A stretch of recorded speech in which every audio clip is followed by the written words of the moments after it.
Hey, it's Joddie Taylor of SnackySays. Welcome or welcome back to my podcast, the SnackySays podcast. Today I am chatting about my recent faves. Recent faves, April 2024 edition. Let's hop on into it. So, some of my favorites. Number one, not in order of importance, but Tencent video mini drama YouTube channel. Tencent like the money. All one word, Tencent. If you're looking to get into Chinese dramas, but you don't want to dedicate 40 hours of your life watching 40 episodes, 1 hour each, this is a great starting off point. I think you'll get a taste of the different genres. And I like this channel because they have usually the production, how can I say this? The production quality is usually higher than some of the things you'll find on YouTube. I am not a film critic. I am not an expert on Chinese dramas. I do think this is a good place to start. I really enjoy Chinese dramas personally. And I do enjoy the ones that are 30, 40 episodes, but it is a time commitment. That being said, I've been watching Chinese mini dramas, I think it's been over a year now. I used to be like, it's only 3 hours, but now I feel like, well, if I don't love the ending or if it's problematic in some way, I don't even want to spend 3 hours watching it. So my advice for all YouTube Chinese mini dramas is to read the comments first. I almost never watch a mini drama without reading the comments, because the comments will tell you, your comment angels will tell you, this video has no ending, or the subtitles are off, or this is problematic and here's why. And depending on what you find problematic, like sometimes I read a comment and I'm like, so what? And I'll watch the video anyway, because sometimes it's like, well, I don't care if you don't like the way they did somebody's makeup. Like, there are all types of comments, but generally the comments will not lead you astray. Trust me. I'm recommending Tencent Video, again, because I think they have the highest production quality and there is a variety of genres that you're going to find on this channel. Once you start watching videos on this channel, you can just go to, click on Tencent videos, and then click on popular, and you'll see their most popular videos, up to 9 million views. You'll get a sense of what you like. I thought about recommending specific videos, and I have done that in the past, if not in the newsletter and on the podcast, I think. But I'm not going to do that here because now I'm a year plus into it, and there are so many, and it just depends on what you like. But this is a good starting point.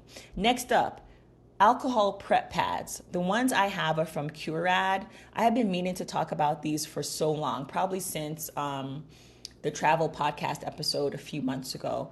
I got these to clean my earplugs from Loop, Loop, and to clean my earbuds. And then I started using them to clean my phone, to clean my hands. You know, if you're at the dreaded self-checkout and there's no hand sanitizer, I use it for everything. I also use it if I have a headache or I feel like dizzy.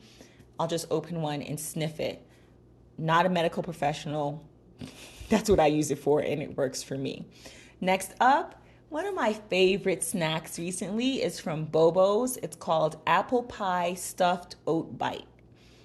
If you love apple pies, this might not be for you. I always have to put it like a disclaimer on things that I like and love, because I'm somebody who can be obnoxious about some of my treats. If apple pie is your favorite thing in the world, I don't think you're going to eat this and be like, wow, it tastes just like grandma's apple pie. But if you're not an apple pie snob, and there's nothing wrong with that, check this out. It's oats, so you're gonna have that oat flavor, and it has an appley, almost like a caramel, the apple center. It's not like, it is a bite, it's tiny. It's, it's like, the package is here. It's like the size of an Oreo cookie, but a lot thicker. It's like a teeny tiny muffin almost, but dense. I recommend it. I enjoy it. I got these at Sam's Club. I bet you could get it at any supermarket. Supermarkets definitely carry Bobo's. I've gotten the Bobo's lemon poppy seed, which is probably tied. They're two different flavors. It's a tie for me. I enjoy both of them. So just something to check out. I think I first got Bobo's in one of my birthday vegan packages. I got an assortment of vegan snacks, and I think this was not this one, but I think the lemon poppy seed one was in there. Recommend. Okay, next up. This week, I made vegetable soup for the first time. Actually, it was the first time I've ever made soup. I don't like wet food. I prefer fried food, preferably deep fried food. But I have been feeling like having something hot lately, and I want to eat a little bit lighter. I have really cut back. I don't know if you want to hear about this, but I've really cut back on my beloved olive oil. I didn't like the bottle ran out, extra virgin olive oil, and I didn't buy anymore. I've just, maybe because around here, winter is finally over, I just want to eat a little bit lighter. And a vegetable soup, when I saw this, I was like, say less. So the recipe is from Love and Lemons. I feel like I've shared a recipe from them before, but where I got it from was Everygirl, theeverygirl.com, and the post is called 20 Meal Prep Recipes That'll Actually Stay Good in Your Fridge All Week. Let me tell you, I made this thing and I ended up with, I think, 6 servings, and I put 2 in freezer bags, put that in the freezer, but the rest, I think this is day 3 or 4, it holds up incredibly well. It's still as tasty as the first day. The other thing too, and I think she says this in her instructions, is that it's pretty flexible. I didn't have potatoes, nor was I interested in going out to buy potatoes. So I think I just doubled up my carrots. I put celery in there. She didn't have celery. I put mushrooms in mine. She didn't have mushrooms in hers. So I guess I kind of loosely followed the instructions. So I didn't have extra virgin olive oil. I had avocado oil, and that's what I used. I didn't have yellow onions. I used red onions. You get the point. And I had rice vinegar, so that's what I used. Is it called rice vinegar? Is it called? I think it's white. Oh, now I have to look it up. I'm looking at the bottle, but the label is, yeah, it's just called rice vinegar. The cooking one. This looks exactly like the one I have. Is it? It is. Okay. Should I do one more? Yeah, I'm going to recommend pi.ai. It's an AI tool. It's like a Chatty Cathy. It's like, to me, the Chatty Cathy version of Google. So if I'm wondering about something, I will just type a question. When I first started using it about 2 months ago, I would be like, hey, PI, I'm wondering if da-da-da. And now I just type in the question like I'm just Googling. I just clicked on the Discover button, and there are things you can do like expand your vocabulary, write better emails, brainstorm ideas, how to say no, practice a big conversation. I'm going to click on brainstorm ideas. So it says, sure, I can help you brainstorm. Do you have a problem you'd like to solve or an idea you want to develop? What is it? And then it has some prompts like fostering creativity in teams. Let me click on that. And then here are a bunch of ideas. I haven't even used Discover before, so this is cool. I should say this is an app. I've never gone to the app. I've never downloaded it. I've only used it on my laptop and my other devices. I've never signed up for an account. Even when it asks for a name, I've never even put in my real name. I don't know why, but I haven't. So I'm using it, but again, I'm using it like Google, like as a search engine. I'm enjoying using it though. I've never used ChatGPT, if I didn't say that earlier, but this is, I believe, akin to ChatGPT. Is that all I have for you?